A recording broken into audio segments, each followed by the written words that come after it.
Okey, Assalamualaikum. Ini cara kita nak guna QR scan. Pertama kita guna keyboard macam biasa. Lepas tu kita masuk menu, guna password admin ADMIN 4321, kemudian klik enter.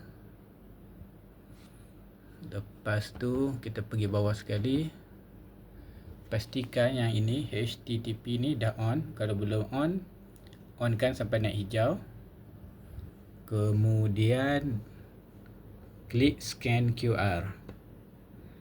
Klik scan QR, dia keluar macam ni. Pastikan sambungan wifi yang sama, maksudnya kita guna phone kita yang nak scan tu, gunakan password yang gunakan wifi yang sama. Okey, kemudian kita scan guna app yang kita biasa guna untuk scan lah dekat phone kita. Macam saya guna app kamera. Saya scan dekat sini. Okey, dia akan naik macam ni. Vario TV file upload. Dekat sini ada tempat choose file. Pilih choose file ni. Ikut kita punya phone lah. Phone kita macam mana. Macam phone saya ni, dia akan keluar gambar dekat galeri. Tu pilihlah satu ataupun dua gambar yang kita nak upload masuk. Macam saya, okey. Dua gambar ni saya pilih. Kemudian saya klik biru.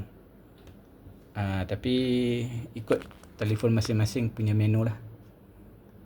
Okey, lepas kita pilih dua gambar, macam sini dia tulis dua fotos. Kalau pilih video lah.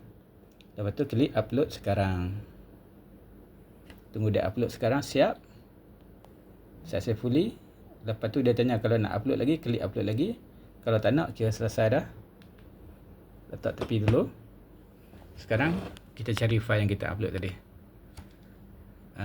File yang kita upload tadi, kalau tadi kita dah keluar, contoh sini, kita masuk balik admin juga.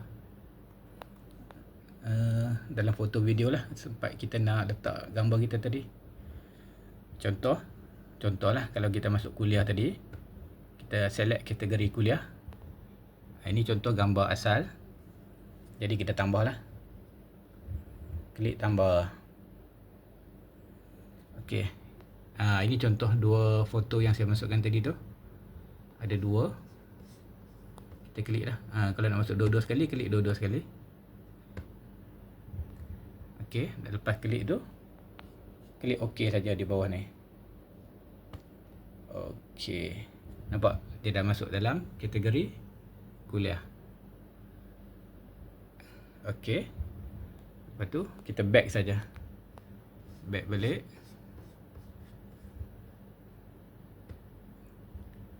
Back sekali lagi. Okey. Back sekali lagi hingga ke home screen. Ini home screen asal. Okey, kalau kita nak cepatkan gambar yang berjalan ni, kita klik butang bulat ni yang belah kanan ni. Jadi macam next lah, next. Okey. Okey, kita next dulu. Nampak tak yang ni yang dalam kuliah tadi? Okey, next nombor 2. Next nombor 3. Ini yang kita masukkan baru tadi. Yang dalam phone saya tu. Next nombor 4. Yang ini.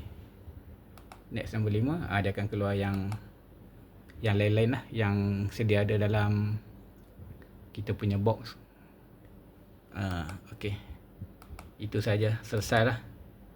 Kita dah dapat masukkan dah. Assalamualaikum.